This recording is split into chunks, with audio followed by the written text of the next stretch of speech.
अगला सवाल है शिपिंग कॉरपोरेशन पर प्रियंका साहू जी का। इन्होंने 212 रुपए की एवरेज के सर कुछ शेयर लिए हुए हैं।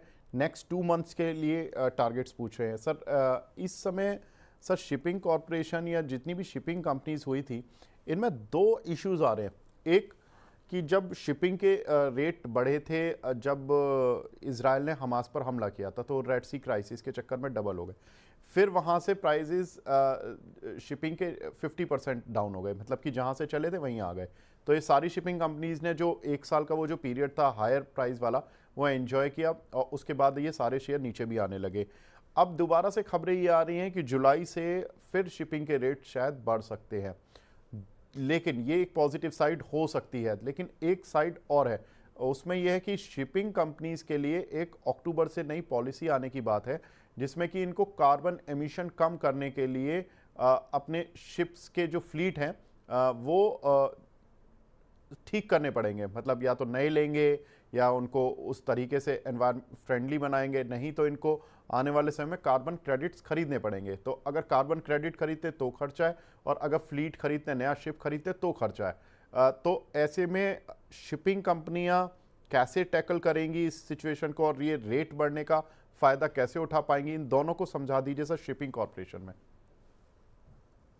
ये पहले तो मैं शिपिंग कॉरपोरेशन की बात करूं। अभी रिसेंटली कि ट्रैक्शन आया है, कॉनकॉर हुआ, एससीआई हुआ, और दूसरे स्टॉक्स में ट्रैक्शन इसलिए भी आया है कि पहली चीज कि गवर्नमेंट की जो पॉलिसीज है, बेसिकली रिलेटेड टू, आप बोल सकते हैं कि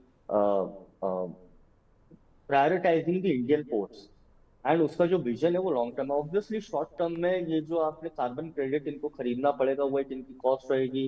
आप बोल सकते हैं कि एनवायरनमेंट को देखते हुए इनके ऊपर जो भी रूल्स आए हैं, वो कंपनी कहीं ना कहीं प्रिपेयर करेंगी। और ये आज 1 से 2 साल का नहीं, ये आने वाले 2030 2035 जो ओवरऑल इंडिया का मिशन है कि कार्बन न्यूट्रल होना और अपना वो रिड्यूस करना एमिशंस, उस वे में इम्प्लीमेंट होगी। तो ये कहीं ना कहीं कंपनी के लिए आप बोल सकते हैं कि लॉन्ग टर्म का ही रहेगा, इसका शॉर्ट टर्म में हो सकता है इम्पैक्ट हो।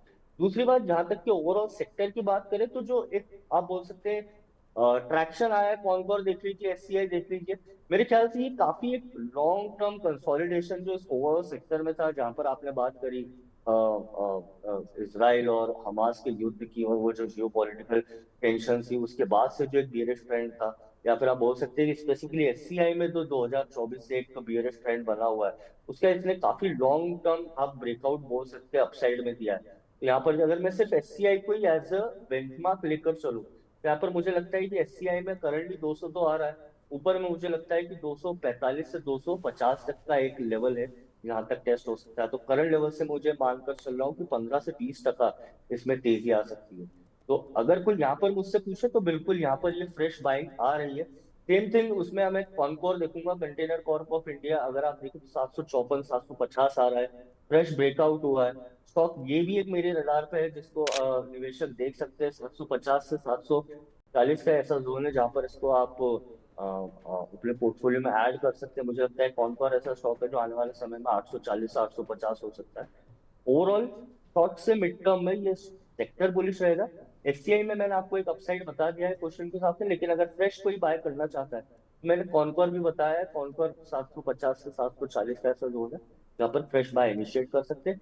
नीचे में मुझे लगता है कि कहीं ना कहीं इसमें एक स्टॉप लॉस 715 का बन जाएगा, साइड 840 तक का रहेगा।